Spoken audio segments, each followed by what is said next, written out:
What's up, guys? It's Melissa Merrill from Pro Organizer Bootcamp. I'm popping on here today because I want to chat with you about why you might be burning out as a home organizer. Maybe you started this business, you were super gung-ho about it, super excited, pumped to get started, and now maybe it's like 3 months in, 6 months in, a year in, and you're starting to look around and go, I don't know if I'm cut out for this. I don't know if I really want to keep doing this. This is hard. All of these thoughts that you might be having, right? Running a business is hard. Take it from me. I've run my own professional home organizing business for over 10 years. I started way back in 2011 at the age of 23 years old, and I'm still doing it today. I've moved across the country here in the US and relaunched a business, done all the things over the past 10 years. So I know how hard this can be. I know that not everybody is cut out for entrepreneurship. But if you have a passion and you have a gift and you have those natural skills and talents that you wish to share with the world, impact your local communities, help others in their homes, then I encourage you to keep trying, keep going, and maybe you just need to make a few little tweaks in your business model to make sure that this business works for you and that you're fulfilled and happy and not burning out. So this video is going to be a little bit different than some of my other videos that are a little bit more scripted, or the top 3 tips and things like that. This is going to be more of just like my own personal experiences that I wanted to share with you and give you just more insight as to kind of what could be going wrong and why you might be feeling burnt out. So number 1 is setting boundaries with your clients. So I have a Consultations 101 masterclass where if you've been in my masterclass, you know that I talk all about why it's super important to not waste your time, your energy, be driving around town, for miles and miles and hours, and then not getting booked, having people tell you that they just want to DIY, or having people tell you, thanks for coming by, and I told you my whole life story, and you ended up staying here an hour for something that was supposed to be 20 minutes, but I'm not going to book you, right? That's a really quick way to burn out. So definitely check out my Consultations 101 masterclass if you have not grabbed your seat in there. It is a free webinar that I did a little while ago that is available at bit.ly/consultations101 masterclass. I will also link it in the pinned comment below as well as in the video description below. But number 1 is setting boundaries with clients. So what do I mean when I say that? It's not just about the consultation, it's about everything that kind of happens after that consultation, right? Say that you seal the deal with them and you want to move forward with them. They seem like an ideal client for you. There's no red flags, there's no icky feelings that you might be coming up with. And so you're ready to move forward.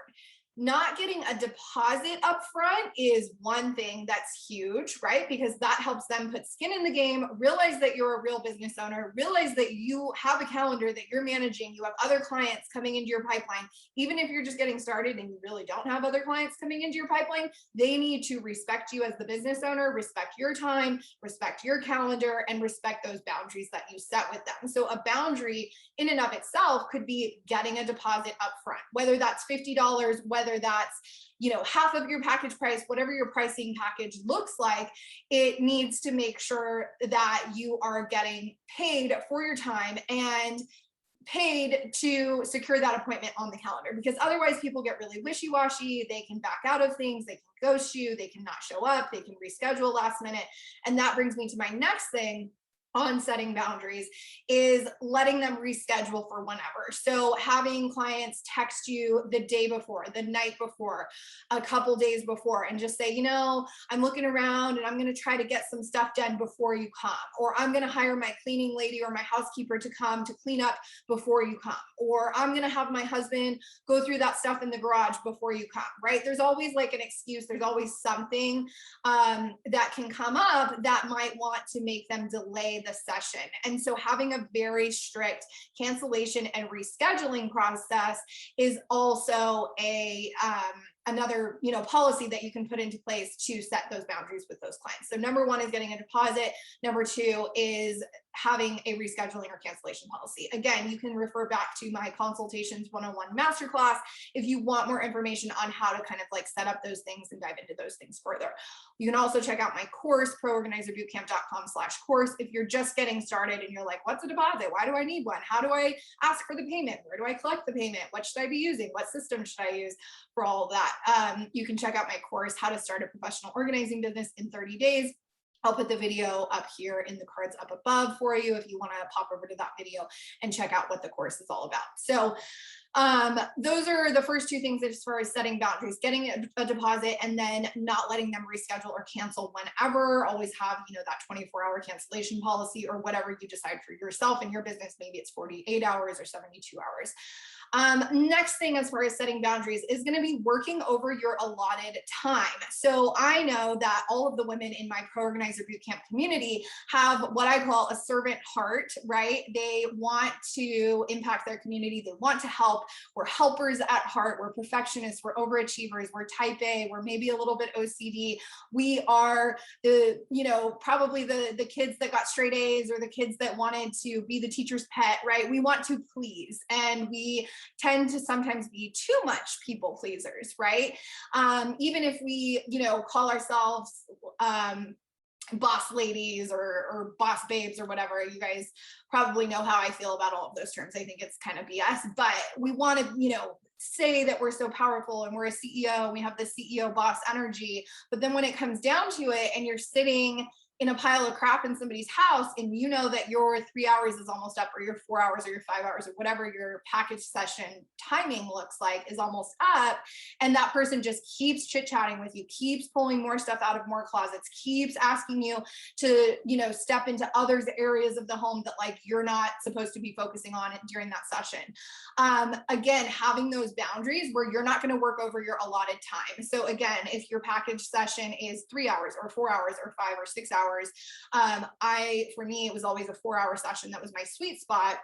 I would know that around hour 3, it was time to kind of start picking things up, making sure the trash went out, the recycling went out, the donations went out, the donation pickup was scheduled, or it was, put into my own vehicle to take to donations. If there was junk removal that needed to happen, I was coordinating that. If there was stuff to be sold, I was putting that in a pile with a sign on it. Putting things back, just basically putting things back, even if it wasn't 100% done, they knew that they could have me back for another session and we could complete that project and move on to the next space. And having those boundaries of like, okay, I got here at 10 a.m., always wear a watch, right? I loved my Apple Watch on all of my organizing jobs. Now I just wear like a regular watch. But having that time in your head of knowing, okay, I'm not going to go over this amount of time, because in my experience, I would get hangry, I would get frustrated, I would get tired, I would get exhausted, and it would start to show through in my work. And the last thing that I want to do is not be at my best in front of a client, right? So number one, as far as setting boundaries, was not getting a deposit up front. Definitely want to make sure you do that. Not having a strict cancellation and rescheduling process. You definitely want to do that. And then working over your allotted time, definitely want to stay away from that. The other thing is working for cheaper than your usual rate. So are you discounting yourself? Are you like, oh, well, it's a friend of a friend, or, oh, it was a referral and that other person had that other rate, or, I don't know, they seem like they need the money, or, having like pity for people, or having like weird stories that you're making up. Like maybe it's a single mom, or it's this or that. Like, are you making up these stories, or are you sticking to your rate? Because I know that 9 times out of 10, if I ever dropped my pricing, unless I was having like, an actual holiday special for like unpacking Christmas decorations or something, or a back to school, like get your mudroom ready for the kids or whatever. Like, unless it was an actual planned session, I never would drop my rates, because I knew that 9 times out of 10, if I did that, I would end up kind of resenting the client, or I would end up kind of not being as stoked or pumped or excited about that client as all my other clients, because it was like, ugh, they're only paying me this much, or I'm not valuing myself inherently and knowing my worth and charging what I'm worth and then adding tax, right? You've probably heard that quote out on Instagram or Pinterest, know your worth and then add tax, right? So discounting yourself, dropping rates down, moving your pricing just because you're making up a story about what they can or can't afford, none of that's going to get you anywhere. And that's a quick way to burn out. Okay, and then the last thing I wanted to talk about was doing things that take much longer without being built into your time build. So like, are you recycling cardboard? I have a big hippie heart, and so I'm big about recycling. And if people don't have actual recycling, at least out here in Oklahoma, they don't. They did everywhere in San Diego, California, where I started my business and worked in the organizing community for like 8 years, 9 years. But now here in Oklahoma, it's like not a thing to recycle. So I always want to make sure that I have time to gather up all their recycling, especially on big moves, like unpacking jobs, when there's, hundreds of boxes. I don't want to just send those to the landfill. And so I want to make sure that I coordinate recycling pickup, or I take the recycling. Donations, if pickupplease.org is not within your client's service area, if there's not a Goodwill or a Salvation Army or a women's shelter just down the street from their home that you can literally just drop it right off on your way back to the freeway or the highway, knowing how long all of that stuff is going to take, right? Pickupplease.org is great because they'll come and they'll pick up the donations for you, and you don't have to worry about donating them on your own.